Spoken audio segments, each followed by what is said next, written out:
sua Bíblia no livro de Atos, capítulo de número 9, versículo de número 10. Aleluia. Atos, capítulo de número 9, verso 10, diz assim a palavra do Senhor. E havia em Damasco um certo discípulo chamado Ananias, e disse-lhe o Senhor em visão, Ananias, e ele respondeu, eis-me aqui, Senhor. Eu estarei lendo mais uma vez e quando eu parar em determinado ponto da frase, você vai completar a palavra. Quem entendeu, diga amém. Amém. E havia em Damasco um certo chamado e disse-lhe o Senhor em Ananias, e ele respondeu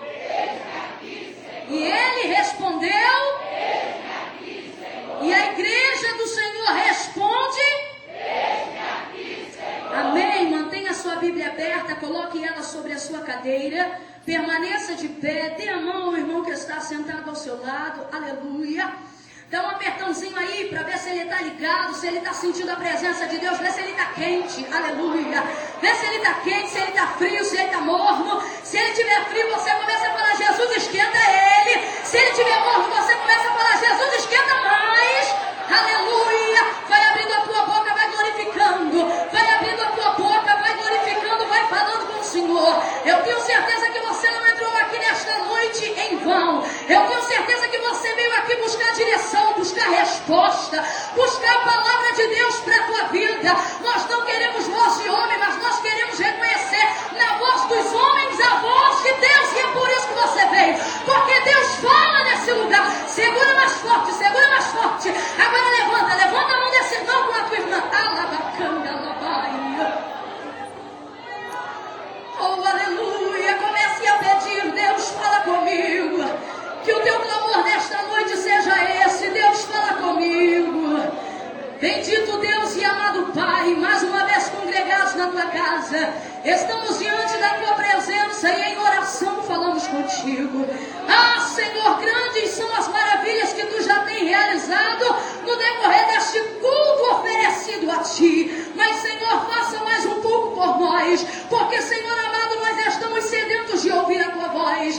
Que seja reconhecido, Senhor, na minha boca a tua voz. Que seja, Senhor amado, Deus em mim. Meu Senhor, move as tuas águas aqui nesta noite. Que haja redenção, que haja purificação, que haja avivamento, que haja despertamento, que haja graça ministrada com força. Meu Senhor amado, no nome do teu Filho amado Jesus, cerca este lugar com muralhas de fogo. Se há ainda algum espírito que faz oposição à tua palavra, que tenta resistir em nosso meio, queima, amarra, aniquila, desfaz toda obra do império das trevas. Meu Senhor, vai glorificando o teu nome, que eu diminua e que a tua glória apareça. Ah, Senhor amado, ministra sobre nós com graça. Diga assim, Senhor, ministra sobre nós com graça. Diga com graça, em nome de Jesus.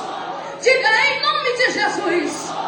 Amém, aleluia. Se assente glorificando ao Senhor. Eu acho que você não entendeu. Se assente glorificando ao Senhor.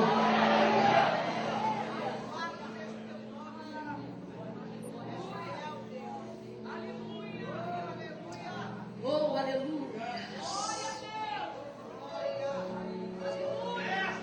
Meu Deus, aleluia.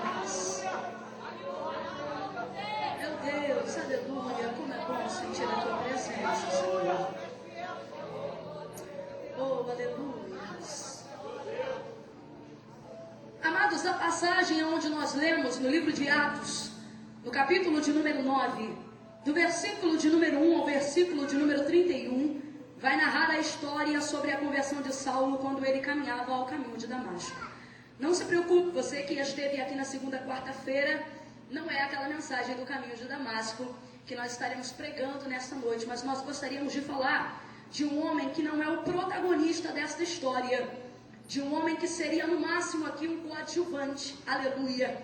O nome dele é Ananias, aleluia. E dentro desses versículos, onde essa história está sendo narrada, aparece este nome, aparecem um pouco da vida deste homem chamado Aleluia. No versículo de número 10, onde nós lemos, a palavra do Senhor vai dizer que havia em Damasco um certo discípulo chamado Ananias. E disse-lhe o Senhor em visão: Ananias, e ele respondeu: eis-me aqui, Senhor. Aleluia. Dentro do conteúdo desta história, o próprio intitulado da mensagem já deixa claro que a história é de Saulo e não de Ananias. Já deixa claro que a história, que quem protagoniza ela e ao que ela diz respeito é sobre a conversão de Saulo no caminho de Damasco. A história é de Saulo. Só que qualquer um que ler esta passagem vai perceber com muita clareza que a história de Saulo não é completa se não formos falar do discípulo Ananias. Então, se a história é de Saulo, e fisicamente falando a nível de história, sobre alguém que fez mais, sobre alguém que aconteceu mais, sobre quem apareceu mais, nós vamos dizer que Saulo era maior do que Ananias, e que foi maior do que Ananias. E nós vamos considerar Ananias um pouco menor em comparação à pessoa que Paulo foi na história a qual nós conhecemos. Então eu posso dizer claramente que Ananias era um dos pequenos de Deus. Ananias era apenas um certo discípulo. Mas eu glorifico ao Senhor pelo que está escrito em Mateus, capítulo 11, 25. Graças te dou, ó Pai, Senhor do céu e da terra, que tem ocultado estas coisas aos grandes e tem revelado aos pequenos. Aleluia. Então eu glorifico ao Senhor, porque Ele não trabalha tão somente com grandes. E se nós formos entender o literal da palavra grande, nós vamos ver que o Senhor trabalha somente até com pequenos. Então Ananias é um dos pequenos de Deus. Prova disso é quando dizem: havia em Damasco um certo discípulo chamado Ananias. Diga, um certo discípulo. Um certo discípulo, irmão, um certo discípulo. Não era chamado, e havia em Damasco o sacerdote Ananias, e havia em Damasco o profeta Ananias, e havia em Damasco o pregador Ananias, e havia em Damasco o evangelista Ananias, e havia em Damasco o missionário Ananias. Não, a Bíblia é muito clara em dizer que ele era apenas um certo discípulo, alguém que conhecia o evangelho, alguém que seguia, aleluia, a doutrina dos apóstolos, alguém que, aleluia, conhecia a Cristo, alguém que simplesmente servia a Jesus Cristo como Messias e Salvador do mundo, propagando o Evangelho. Um certo discípulo, não é o missionário, não é o profeta, não é o sacerdote, não é o grande pregador, aleluia, não é o evangelista, é simplesmente um certo discípulo, o Ananias, um dos pequenos de Deus. Aleluia. Alguém que às vezes passa desapercebido e que às vezes nem tem tanta notoriedade na história quando se trata acerca de Paulo. O fato de ser pequeno é uma das primeiras coisas que eu quero trazer nesta noite. Não é por ser pequeno que significa que é qualquer um que Deus vai usar. O fato de ser pequeno não significa que é estar em meio a qualquer um. Aleluia. Algumas pessoas têm torcido acerca da vontade soberana do Senhor. Aleluia. Algumas pessoas têm torcido o fato da soberania de Deus em dizer: olha, Deus usa quem quer, na hora que quer, do jeito que quer. Deus faz como quer, Deus faz na hora que quer. E Ele usa quem quer da maneira que Ele quiser. Não é bem assim, não. O fato de Deus ser soberano e poder, se quiser, usar até mesmo uma jumenta para poder falar, não significa que é qualquer desconcertado, que é qualquer fornicador, que é qualquer destruidor, que é qualquer fofoqueiro, que é qualquer mentiroso, que é qualquer invejoso, que Deus vai usar. O fato de ser pequeno não significa que é qualquer um que Deus usa. A soberania de Deus não se aplica a isto. Há uma coisa que está acima da soberania, que é a santidade de Deus.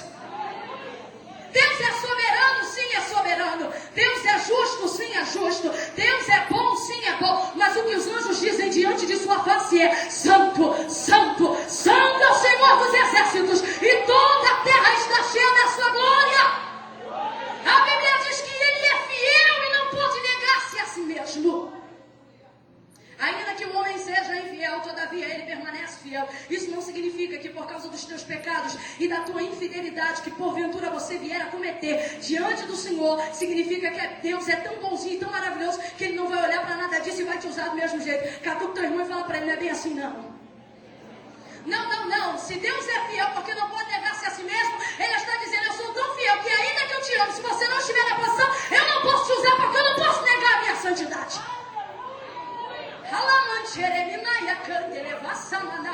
Então a primeira coisa que nós vamos quebrar nessa noite é parar de torcer a soberania de Deus, achando que independente da minha posição, Deus vai me usar porque Ele é poderoso e porque no século XXI Ele está procurando qualquer um para usar. Não é isso não. Pode ser pequeno, mas não é qualquer um não. Oh, aleluia. Pode ser pequeno. Em outras palavras, eu acho que talvez se aplicaria até aqui o caso de dizer deve ser pequeno. Aleluia. Aleluia. Porque ele diz, olha, se você quiser, aleluia, ser grande, você tem que se considerar menor do que o irmão que está ao seu lado. Aleluia. Aquele que quer ser o maior, seja pois o menor. Quem quer ser o maior, seja pois o menor. Então se você quiser fazer uma história, se você quiser ser grande, se você quiser que os teus projetos sejam aprovados pelo Senhor, começa a diminuir, começa a descer a casa do oleiro, começa a deixar ele te quebrar, começa a deixar ele mostrar que não é segundo o teu caminho. Aleluia.